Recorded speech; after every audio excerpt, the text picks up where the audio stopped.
Muito boa tarde a todos. Este evento.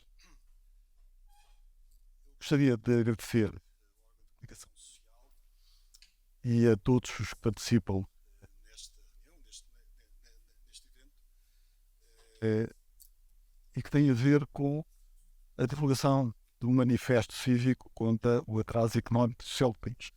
Este movimento de que o manifesto é a primeira iniciativa, este movimento é constituído por um conjunto de pessoas, mas a ideia não é de confinar aquilo que aqui vamos transmitir e discutir a um conjunto estrito de personalidades ou pessoas, mas de alargá-lo à grande massa da população portuguesa. A base de partida para este movimento foi a constatação de que a situação económica e social do país é bastante penalizadora, sobretudo das camadas mais desfavorecidas e carenciadas da população, e que são as últimas a ter consciência deste atraso económico e social em que o país se encontra. Baseando-nos em entidades internacionais, nacionais, como o INE, como a Pondata, e internacionais como o Eurostat, como a OCDE, como a Comissão Europeia, como o FMI, como a OCDE, tentamos descrever de uma maneira muito sucinta, de uma forma que não pode ser posta em causa, porque são indicadores destas entidades internacionais e nacionais credíveis, do estado em que os países se encontram. Aquilo que nós costumamos dizer que é a dura realidade em que nós nos encontramos. Alguns indicadores muito rápidos, depois eu passaria a palavra também aos meus colegas aqui de mesa que poderiam adicionar, mas só para termos uma ideia, nós, Portugal, nas duas últimas décadas e meia, praticamente o crescimento económico é um crescimento quase de estagnação. Desde 1995 crescemos a uma taxa de 1,2% ao ano. Desde 1999, Portugal tem vindo a divergir da União Europeia.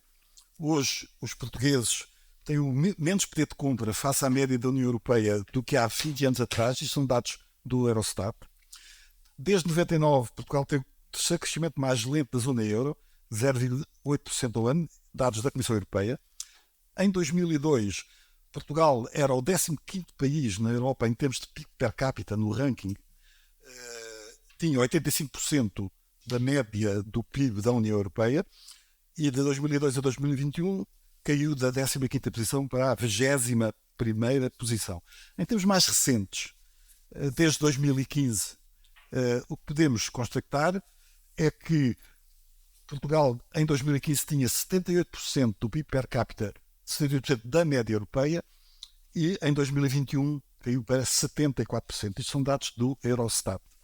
Depois, em 2020, no primeiro ano da pandemia, dos 38 países da OCDE, Portugal foi o quinto país com maior queda do PIB face a 2019. Isto é, 2019 para 2020, Portugal, dos 38 países da OCDE, teve a quinta maior queda. E é isso que, de certa maneira, explica este crescimento de 2022 de 6,7%, que é elevado, mas que é uma reação à situação muito pronunciada de queda vinda de anos anteriores. Para 2023, espera-se que retomemos o crescimento medíocre em torno de 1%, e isto é, a OCDE também que diz. Isto tem consequências concretas. Consequências em termos de baixos salários, baixas pensões, elevados níveis de pobreza e imigração massiva, sobretudo dos mais jovens. Em relação aos baixos salários, em 2022, 50% dos trabalhadores recebem salários inferiores a 1.000 euros. São dados do Ministério do Trabalho e da Segurança Social. Em 2021, o salário médio mensal dos trabalhadores por conta de outrem é de 1.082 euros, dados da Pordata. O salário mínimo nacional, em percentagem do salário médio, passou de 51% em 2001 para 63% em 2019, dados do INE e da Pordata. A evolução do salário médio dos países europeus que estão na OCDE, portanto que integram a OCDE, a preços constantes e em paridade de poder de compra, esses países europeus que estão na OCDE, o seu salário médio evoluiu de 22%. Teve um aumento de 22% de 2000 a 2021. Portugal teve um aumento de 4%. Há um estudo recente da Fundação Francisco Manuel dos Santos que diz que 72% dos jovens dos 15 aos 74 anos, recebem menos de 950 euros de remuneração mensal. Baixas pensões, basta recordar um indicador. Quase 80%, 78,6%, para ser mais exato, dos pensionistas de velhice e invalidez do regime geral da Segurança Social recebem pensões inferiores ao salário mínimo nacional. São dados da Pordata. Elevados níveis de pobreza, ainda há pouco um órgão de comunicação social, e posso citá-lo, que é o Expresso, na sua edição de 27 de janeiro do mês de janeiro, 27 de janeiro, referia que 2,6 milhões de pessoas vivem com menos de 660 euros por mês. Isto é, mais de um quarto da população.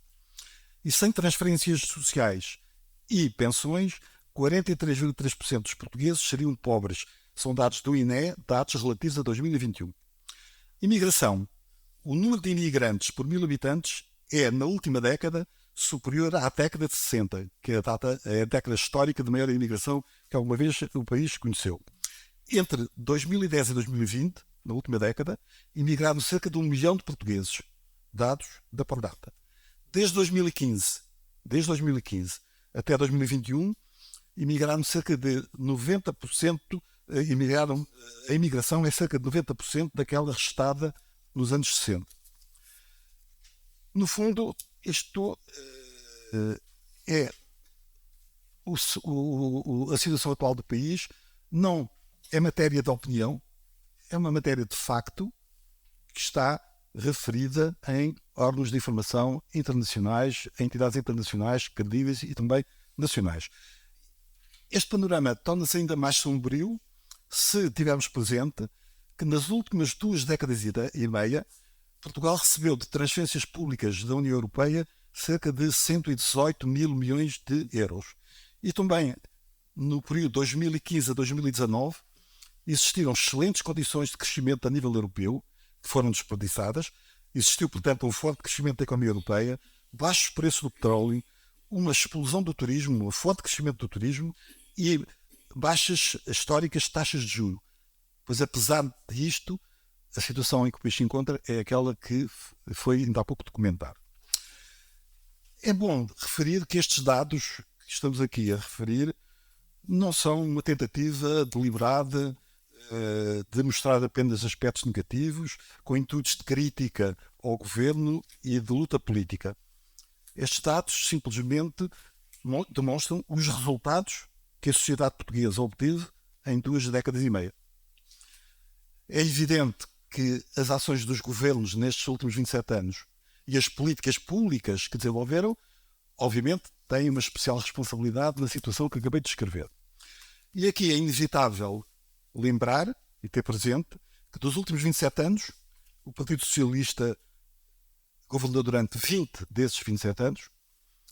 4 anos foram os 4 anos da Troika, que no fundo resultaram do resgate financeiro do país por uma situação de quase bancarrota deixada por um Partido Socialista, e 3 anos de um governo não socialista. Isto é, em 27 anos, apenas em 3 anos tivemos um governo que teve liberdade para tomar decisões, um governo não socialista para tomar decisões.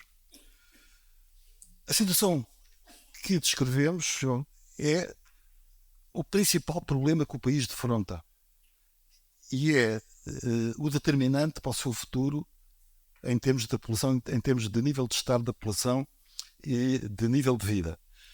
E achamos que não tem sido discutido de forma constante, generalizada, que a importância fundamental deste problema o deveria impor. Consideramos que é fundamental lançar a discussão junto da grande massa da população, em especial da mais carenciada e desfavorecida, explicitando 2 coisas fundamentais. Que não é uma inevitabilidade a situação em que essa população se encontra, em que todos nós nos encontramos. E, por outro lado, que há uma relação de causalidade, muitas vezes que não é explícita, entre o atraso económico do país e a situação social que acabei de descrever ainda há pouco. Ora, levar ao conhecimento da grande massa de população, sobretudo a mais carenciada e desfavorecida, defronta grandes barreiras. E eu citaria aqui 3 barreiras fundamentais. Uma é que o foco e ruído na comunicação social de factos e casos diários, de espuma dos dias, de que se o secretário de Estado se demitiu ou não se demitiu, se há um agente político que vem de novo à vida política ou não vem, e outros aspectos, digamos, são aquilo que nós podemos chamar de foco e ruído na comunicação social. Isto afasta o grande público da compreensão dos verdadeiros problemas do país. Não quer dizer que estes factos não sejam importantes. O que dizemos é que isto afasta o grande público da compreensão dos verdadeiros problemas do país que estão subjacentes a estes casos diários. Por outro lado, a ação do governo também é uma barreira, porque o que pretende o governo é difundir a imagem, digamos, a mensagem de que estamos no bom caminho. E, de facto, não estamos no bom caminho e estão aí os indicadores que eu ainda há pouco referi, que acentuo mais uma vez, não são matéria de opinião, são matéria de facto. E, por outro lado, também há um outro aspecto. Grande parte da população portuguesa luta para sobreviver economicamente todos os meses. E, obviamente, esta situação torna menos disponível as pessoas para discutir os grandes problemas do país.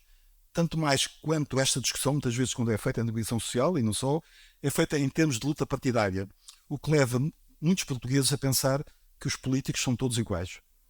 Há necessidade, portanto, de alterar esta situação. Há necessidade de quebrar estas barreiras, que eu acabei de referir, e, ao fim e ao cabo, também há necessidade de nos interrogarmos, enquanto sociedade, se somos menos capazes do que os outros cidadãos dos outros países.